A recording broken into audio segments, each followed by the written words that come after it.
বিসমিল্লাহির রহমানির রহিম। আমি doctor Mahbub Alam panacea homeo হলের পক্ষ থেকে প্রীতি ও শুভেচ্ছা জানিয়ে আজ আবার আপনাদের মাঝে নতুন একটি ভিডিও নিয়ে হাজির হয়েছি। আজকে আলোচনা করব আমি মাইগ্রেন নামক রোগটি নিয়ে। প্রায় প্রত্যেকটা ফ্যামিলিতে এই রোগটা দুই একজনের থাকে। তো মাইগ্রেন রোগটি আসলে একটা খারাপ একটা রোগ। এই রোগ থেকে মুক্ত পেতে হলে অ্যালোপ্যাথি কি সে হোমিওপ্যাথিতে লক্ষণ ভিত্তিক ট্রিটমেন্ট করলে ভালো হয়ে যায়। তো সেই ঔষধ নিয়ে আলোচনা করব। তার আগে আপনারা এখনও পর্যন্ত যারা সাবস্ক্রাইব করেননি তারা সাবস্ক্রাইব করবেন, তাহলে আপনাদের পরবর্তী ভিডিওগুলো পেতে সুবিধা হবে। তো আসুন আমরা আলোচনা করি মাইগ্রেন নিয়ে। আলোচনার আগে মাইগ্রেন কি, মাইগ্রেন কেন হয়, মাইগ্রেনের ভবিষ্যৎ কি এবং মাইগ্রেনের কিছু ঔষধ সম্পর্কে আপনাদের মাঝে আমি ধারণা দেব। মাইগ্রেন এক ধরনের তীব্রধর্মী একটি মাথা ব্যথা এবং এটি অনেকেই বলে থাকেন যে আধকপালি মাথা ব্যথা। এই মাথা ব্যথা দমকে হয়ে থাকে এবং ভোরবেলায় এই মাথা ব্যথা শুরু হয়ে যায়।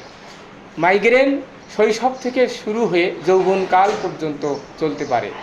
এই ব্যথা চলতে থাকে। যুবতীরা এই রোগে বেশি আক্রান্ত হয় বলে বিশেষজ্ঞ চিকিৎসকবৃন্দের ধারণা। মাইগ্রেনের কারণ আলোচনা করতে গেলে আজ পর্যন্ত মাইগ্রেনের যে কী কারণ হয় তা অজানা। তারপরেও হোমিওপ্যাথিতে কিছু উত্তেজক কারণ না বললে নয়, যেমন অতিরিক্ত পরিশ্রম যারা করে, উদ্বিগ্ন মাথা যারা থাকে এবং আবেগ, রজনীবৃত্তি, উচ্চ রক্তচাপ যাদের হয়ে থাকে, মস্তিষ্কে যদি টিউমার হয়ে থাকে তাদেরও হতে পারে এবং ঋতুপূর্ব মানসিক চাপ যদি থাকে সেখান থেকেও মাইগ্রেন হতে পারে। আসুন আমরা মাইগ্রেনের লক্ষণ নিয়ে আলোচনা করি। রোগ আক্রমণ শুরু হয় ঠিক ঘুম থেকে ওঠার পর সকালে এবং আক্রমণের আগে দৃষ্টি সংক্রান্ত কিছু প্রবলেম থাকে, যেমন চোখ ধাঁধিয়ে যায় এবং চোখে ব্যথা থাকে এবং চোখে উজ্জ্বলতা, কিছু স্ফুলিঙ্গ ধরা পড়ে। যাই হোক, মাইগ্রেনের ব্যথার কারণ আরও যদি আমরা ভালোভাবে আলোচনা করি, ইয়া কপালের একদিকে বা দুই দিকে শুরু হতে পারে, আবার সারা মাথায় শুরু হতে পারে এবং মাথা জুড়েও হতে পারে। তবে এই ব্যথা একটা নির্দিষ্ট স্থান থেকে শুরু হয়। ব্যথা তীব্রতার হতে থাকে, ব্যথার সাথে বমি হতে পারে। মাইগ্রেনের রুগীরা মূলত আলো সহ্য করতে পারে না, সূর্যের আলো সহ্য করতে পারে না। মাইগ্রেনের রুগীদের ব্রহ্মতালু দপদপ করে ব্যথা হয়, আর এই ব্যথা 12 থেকে 14 ঘন্টা স্থায়ী হয়। আবার কারো কম সময়েও এই ব্যথা থাকে। মাইগ্রেনের কারণ এছাড়া যদি কোনো মাথায় ছোটোকাল থেকে বা বহু আগে থেকে যদি আঘাত পেয়ে থাকে সেই ক্ষেত্রেও মাইগ্রেন হয়ে থাকে। এছাড়া মাইগ্রেন যারা ছোটোকাল থেকে প্রচুর চকলেট এবং কমলালেবু পান করে থাকে তাদের ক্ষেত্রেও মাইগ্রেন হতে দেখা গেছে। এ হলো বিশেষজ্ঞ চিকিৎসকদের ধারণা। মাইগ্রেন বিভিন্নভাবে মাইগ্রেনকে ভাগ করা যায়। মাইগ্রেনের বিভিন্ন টাইপ, যেমন hemiplegic migraine, basilar migraine, facioplegic migraine, retinal migraine এবং অপথ্যালমোপ্যালেজিক মাইগ্রেন, ট্রমাটিক মাইগ্রেন ও অবশেষে নিউরোলজিয়া মাইগ্রেন।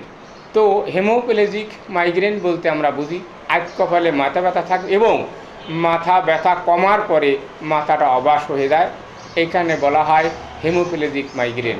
এছাড়া ট্রমাটিক যে মাইগ্রেন, যদি মাথায় শৈশবকালে বা কোনো সময় যদি মাথায় আঘাত লেগে থাকে সেই ক্ষেত্রে যে ব্যথা হয় তাকে আমরা ট্রমাটিক মাইগ্রেন বলে জানি। আসুন নিউরোলজিয়া মাইগ্রেন। মাথা ব্যথায় এই ক্ষেত্রে স্থায়িত্ব কম থাকে, তবে তীব্র প্রচণ্ড ব্যথা থাকে এবং রক্তাধিক্যের ফলে চোখ নাক লাল হয়ে যায় মাথা ব্যথা। এছাড়া রেটিনাল মাইগ্রেন যেটা বলে, রেটিনাল আর্টারিতে রক্ত সরবরাহের কারণে যে ব্যথাগুলো তীব্রধর্মী হয় তাকে আমরা বলি রেটিনাল মাইগ্রেন। ফেসিওপ্যালেজিক মাইগ্রেন যেটাকে বলি, ঘন ঘন ফেসিয়াল প্যালসি সহ মাইগ্রেনের হয়ে থাকে এবং এখানেও প্রচণ্ড ব্যথা থাকে, এটাকে বলা হয় ফেসিওপ্যালেজিক মাইগ্রেন। আমরা মাইগ্রেনের, আমি আগেই বলছি, মাইগ্রেনের লক্ষণ ভিত্তিক কিছু ট্রিটমেন্ট করলে আমরা মাইগ্রেনকে ভালো করতে পারি। তো সর্বপ্রথমেই একপাশে যে মাথা ব্যথা এবং মনে হয় মাথা ব্যথার মধ্যে মাথার ভিতরে কেউ যেন আস্তে আস্তে হাতুড়ি দিয়ে আঘাত করছে, বিশেষ করে সকালে ঘুম থেকে ওঠার পর সকাল থেকে সন্ধ্যা পর্যন্ত বৃদ্ধি থাকে। সেই ক্ষেত্রে আমরা নেট্টামিউর ওষুধকে ধন্বন্তরী মেডিসিন বলে আমরা স্মরণ করতে পারি। এছাড়া মাথার যদি ডাইন পাশে প্রচণ্ড ব্যথা থাকে, রোদ বাড়ার সাথে সাথে এই ব্যথা শুরু হয়ে যায় এবং ব্যথা বাড়তে থাকে। ব্যথা শুরু হয়ে বাড়তে বাড়তে কপালের একসময় চোখের উপরে স্থায়ী হয় এবং মাসিক সময় প্রতি 7 দিন অন্তর যদি এই ব্যথা প্রচণ্ড হয়, সেই ক্ষেত্রে আমরা স্পাইজেলিয়া মেডিসিনকে আরেকটি ভালো মেডিসিন বলতে পারি। এছাড়া আরও মনে হয় যেন শক্ত ফিতা দিয়ে মাথায় বাঁধা আছে এবং মাথার বাম দিকে প্রচণ্ড ব্যথা, চোখে ভারবোধ ব্যথা, এটা পঞ্চম কেরেনিয়া নার্ভ থেকে আক্রান্ত হয়। সেই ক্ষেত্রে আমরা স্পাইজেলিয়া মেডিসিনকে স্মরণ করতে পারি।